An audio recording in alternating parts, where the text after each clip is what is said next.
Nigerians have demanded results as President Bola Ahmed Tinubu assigned the Petroleum Ministry portfolio to himself like his predecessor.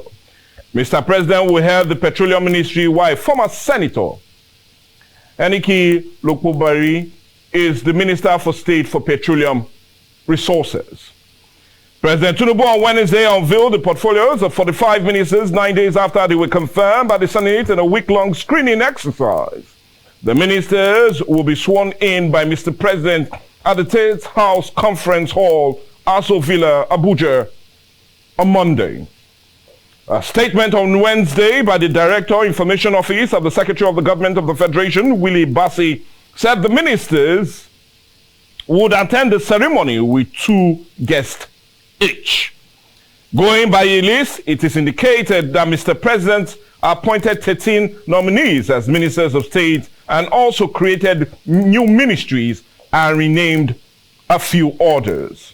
However, the names of the former governor of Kaduna State, Nasir El-Rufai, a former national women leader of the APC, Stella Okotete, and the ministerial nominee from Taraba State, Danladi Abubakar, were missing from the list, all waiting for final clearance.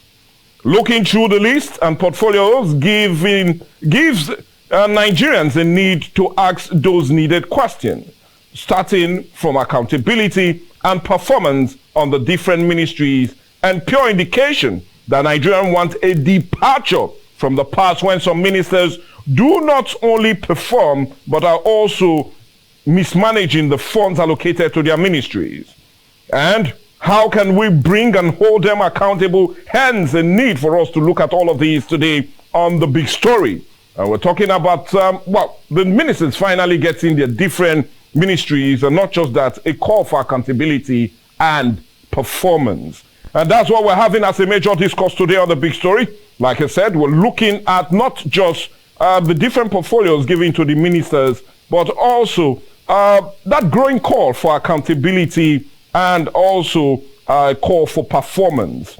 And to truly help us talk about this morning, we have no other person but a lecturer and a social analyst, and I'm talking about Raymond Ube Orogun.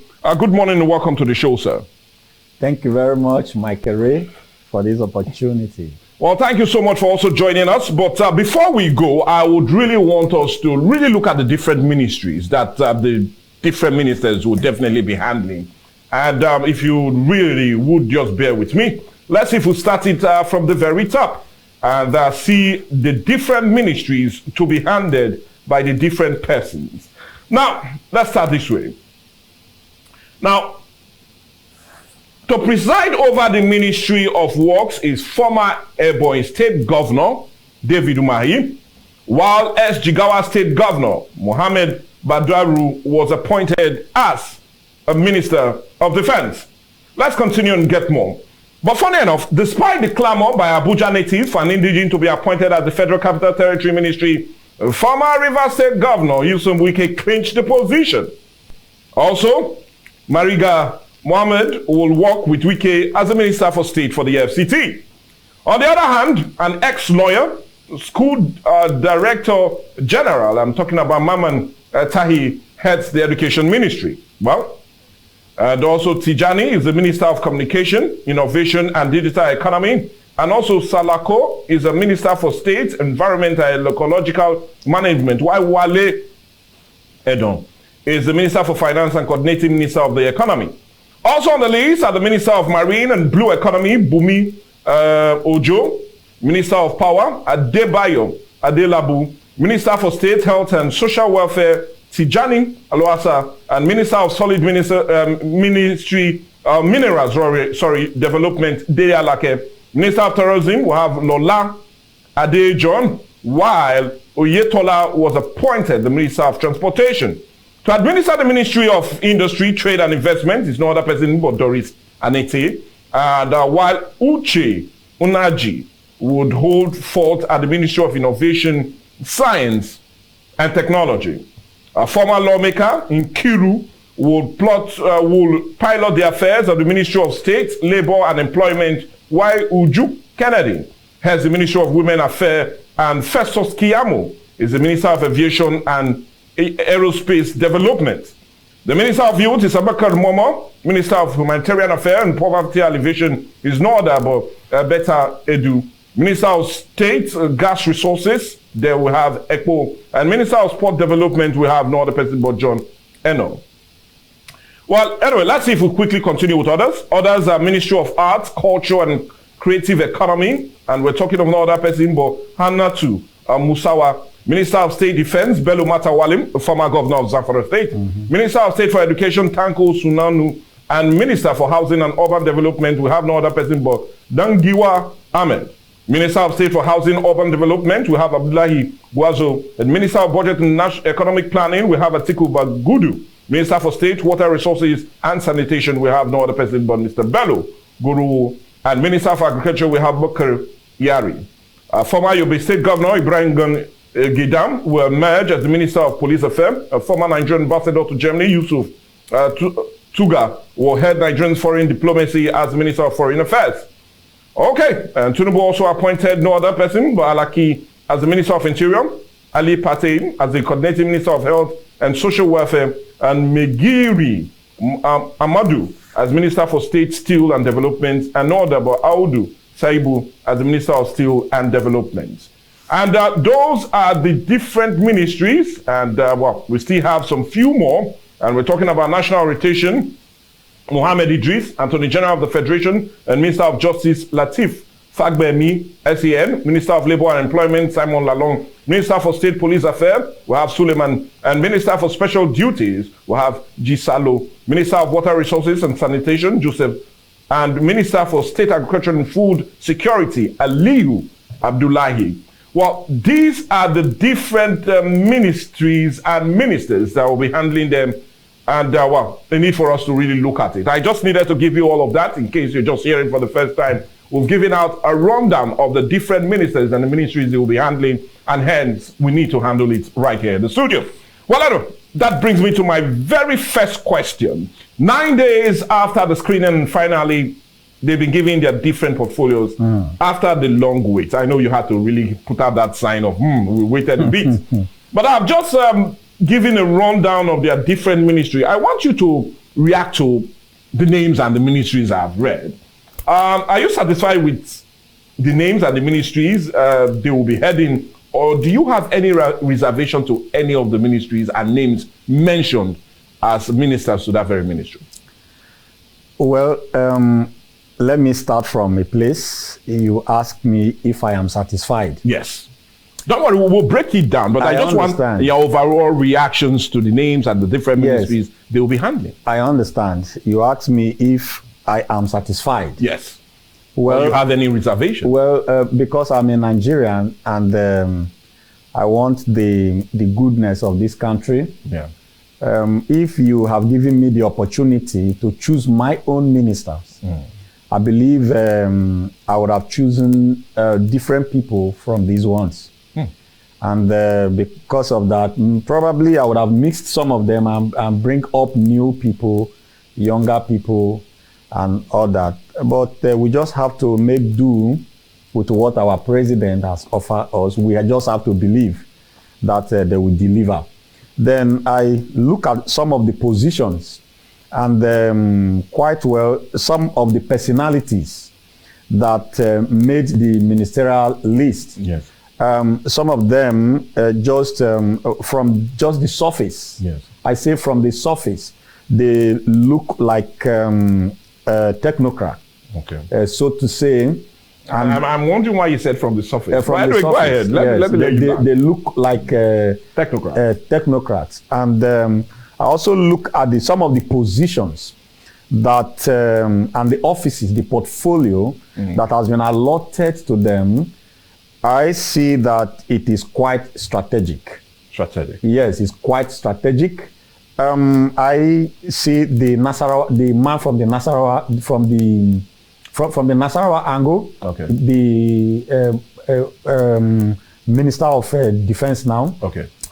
You see the crisis that is coming from that angle. From the Middle Belt. From the Middle Belt and North from Central, other. North West. And you see the portfolio that has been given to him, talking about security, Yeah. Then you also look at our own Wike, our own brother Wike here, and you see that the FCT is already a flashpoint.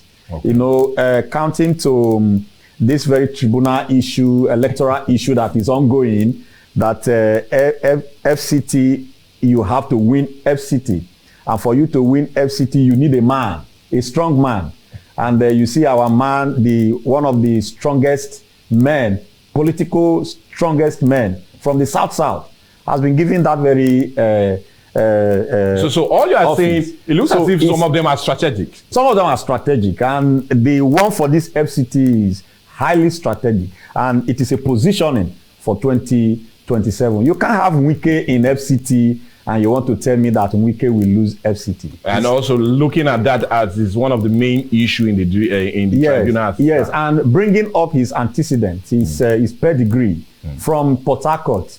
If I am in FCT, I will have to follow Wike because I know he will deliver. Okay, well, anyway, so it's quite strategic. Okay, well, anyway, that's your reaction to it. We'll break it down one after the other. But let's start first from the top. I feel it's only right to start from the top. Yes, sir. And talking about starting from the top, I want us to start from Mr. President himself. The petroleum. And his portfolio. And he's the one handling the petroleum ministry. Yes. Which will be like his predecessor did. I'm talking about former President Muhammad Buhari. And we do know on the mining, it would also be having no other person but Senator Haneke Lokobiri having to be the Minister of State on Petroleum. But this is a ministry that is so enmeshed with a whole lot of issues, from oil theft to vandalism. And not only that, this ministry is alleged to be deeply rooted in corruption. And who would also doubt that, especially with on Friday report from the CBN that they've not received any money on account of our oil sales in the last 7 months.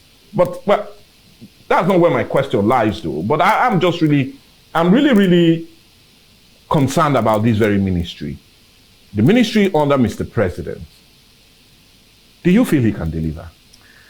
Being a busy man, now heading the ministry just like his predecessor did, and the whole lot of issues that came around it, can we say he will deliver on this, and what are Nigerians' expectations as he heads this ministry? Now, let me come this way, Mr. Ray. The truth is that the petroleum industry, the petroleum sector, is the golden egg of this nation. Of course. And is the pillar of this nation. Okay. And you know the history of our people. Now, the leadership, from the way it is beginning to even lose trust and confidence in the people, on the people around them. Okay. So what do? I don't have to leave this golden egg in the hands, in the watch of another person. Let me be the one to oversee it. Let me see what is actually going on in this place. So do you feel that's the mindset of Mr. President? That is his mindset. If that is not his mindset, why did he jump into it? He wants to oversee. He wants to see the pros and cons. He wants to see the ins and outs. So we want to supervise.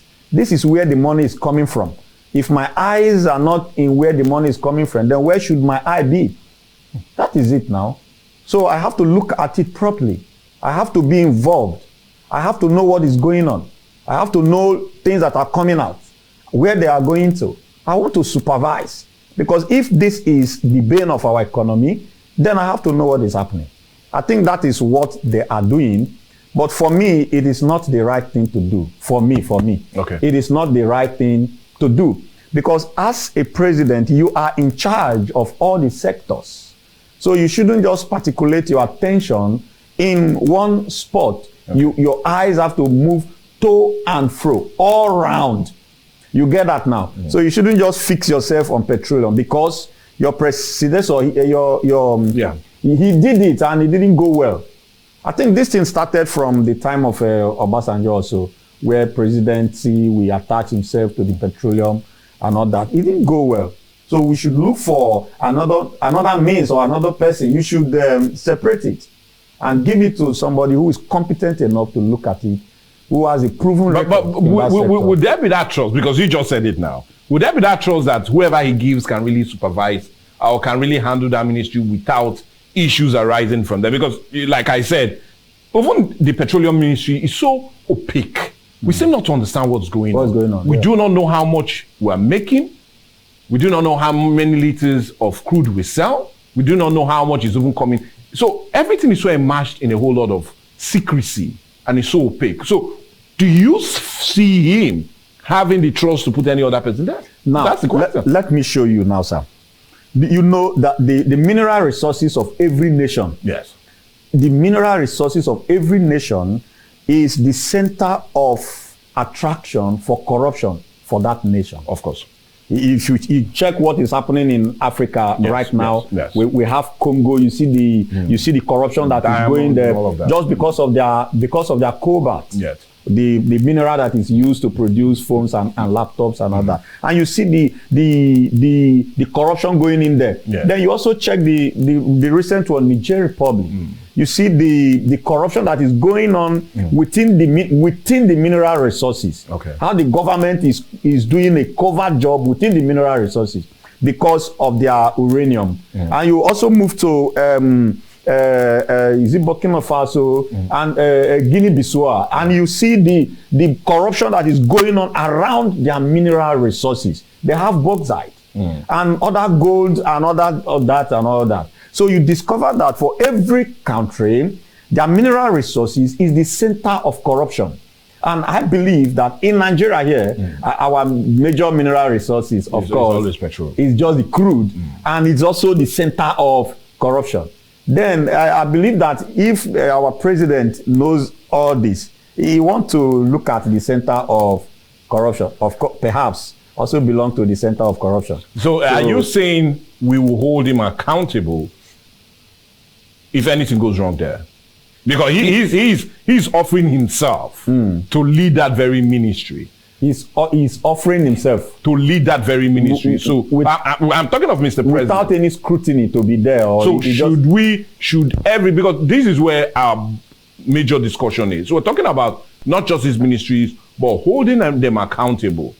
A whole lot of corruption happened under the watch of former President Muhammad Buhari. Yes. And as it stands, more revelations are being seen. Yes. More are coming to the light every day, especially on account of the private investigator being assigned to deal with the issues, not just only in the CBN, but also the NNPCL. So all I'm saying, because at the end of it, we've not been able to try previous presidents on account of corruption of the administration. We have that of Goodluck Jonathan. We see now have that of President Muhammadu Buhari. And yet we're dealing with the ministers that oversee this ministry. But yet these are critical ministries that should also be looked at. So how do we hold anyone accountable on account of it? Especially under that ministry. That's a big question. Yes. In the aspect of accountability, let us briefly define what holding leaders or holding government accountable is. Now, when you say you want to hold government or leaders accountable, now you are demanding to know their action. You are demanding to know the result of their decisions. Okay. That is, the citizens are demanding to know. That is what we call accountability. And you knowing you have to take action, either to redress it or to stop it or to improve on it. Now the question is this: you and I know that has not been obtainable in this country. The issue of citizens holding the government accountable has not worked, because all the systems, all right, all the key factors that enable the citizen to hold the government accountable, it's not functional. They're all dysfunctional. I'll plead with you to hold on, because we need to go on the break, and we'll really look at this, because I'm really curious to know how we can do that. Because we've had bad policies that have been on ground on account of previous administration, and nobody till today has been able to bring them to account for those policies or inactions and actions that they took under their time. But anyway, I'll beg you to hold on. We need to go on a break now. But when we come back, we'll continue our discussion as we look at the ministers and the ministries will be handling, and not just that, but talking about performance and accountability and the need for citizens to start holding our leaders accountable. Let's go on a break.